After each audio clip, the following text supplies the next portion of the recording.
It's what the XG files aren't telling you. What if I told you there was a 22-year-old striker in the Premier League in his first season, had a goal contribution every other game? 9 goals, 3 assists, 24 games in the Premier League. 12 goals, 4 assists in 32 games in all competitions. And I'm not a stat shagger. This is someone that's shown their capabilities in terms of their hold-up play improving, their ability to link up play, their ability to run the channels. And this is someone, yeah, okay, they might miss their fair share of chances, but they've put a fair few away too. If I told you that player was English, how much would they be? Well, in this case, they're not English. They cost 32 million in the summer. It's Nicholas Jackson. This guy is so over-hated and over-criticised, and I feel like part of it is probably because he's missed his fair share of some easy chances. However, the signs are there in terms of improvement, and the signs are there that he's actually acclimatised the league pretty well in terms of his returns. And for a player of his age, amongst the chaos that is Chelsea Football Club, I'd say it's a decent debut season. He's sort of framed as if he's one of these big issues at Chelsea, and there's a lot going on, but Nicholas Jackson is certainly not one of them. In fact, he could be one of the solutions going forward in the future. But it's obvious to anyone with a pair of eyes that Chelsea need another solution. We're guilty of missing our chances. We can't finish our dinner.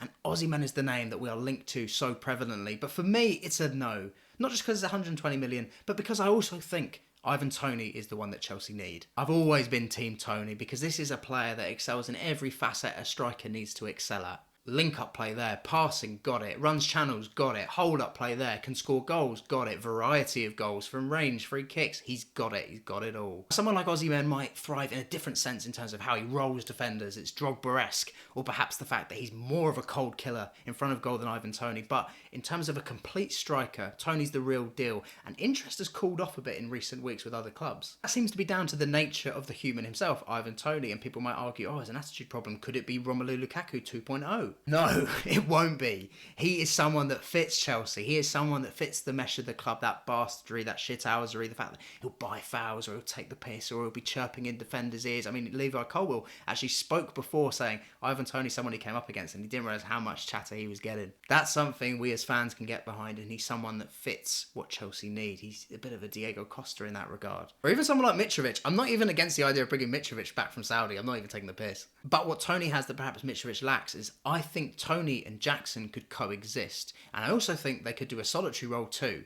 That gives Chelsea a wealth of options. If we go from upgrading from just Brozier and Jackson, I know Brozier's on loan at the moment, to Toney and Jackson, we're cooking.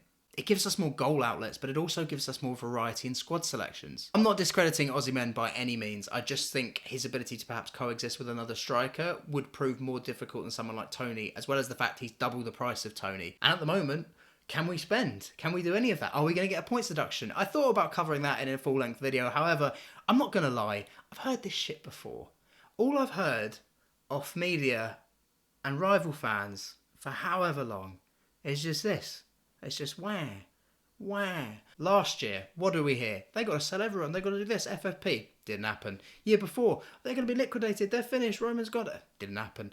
Years before that, oh, they got a transfer ban, they're selling Hazard, they're cooked, they're done, they're going to do top 4 and then Champions League the following year. I mean, it just doesn't really happen with Chelsea. Even when I was younger growing up with Chelsea, it was the Kakuta deal. We're going to get kicked out of the league for that. Didn't happen. I will cross that bridge, that Stamford Bridge, when we come to it. I will look at it if we get a points deduction. Who knows? Maybe we will. And maybe a fair few that we all want to piss off will piss off anyway. It's something we'll cross when it happens, because if I'm honest, as a fan growing up, I'm used to negative speculation about Chelsea. I'm sure every fan is. Until that day, I'm going to look at it as normal. People crying, and then we go spend. But yeah, I wanted this main focus of the video to be on Nicholas Jackson, because like I said, I just think he's been astronomically underrated and over-criticised. Even someone like Drogba in his first year struggled in acclimatising to the league. He was someone that we questioned whether he should start. Should have, not in this first season, but in the second. Should Crespo start? Shevchenko signing the summer after. Johnson in the first 2 seasons. Like, Drogba had his issues, and his stats weren't too dissimilar. I think it was 16 goals, 9 assists in 41 games. A bit higher than Jackson, but he was 25, 26, which is only a year or 2 younger than Toney, who would be one of the more experienced signings,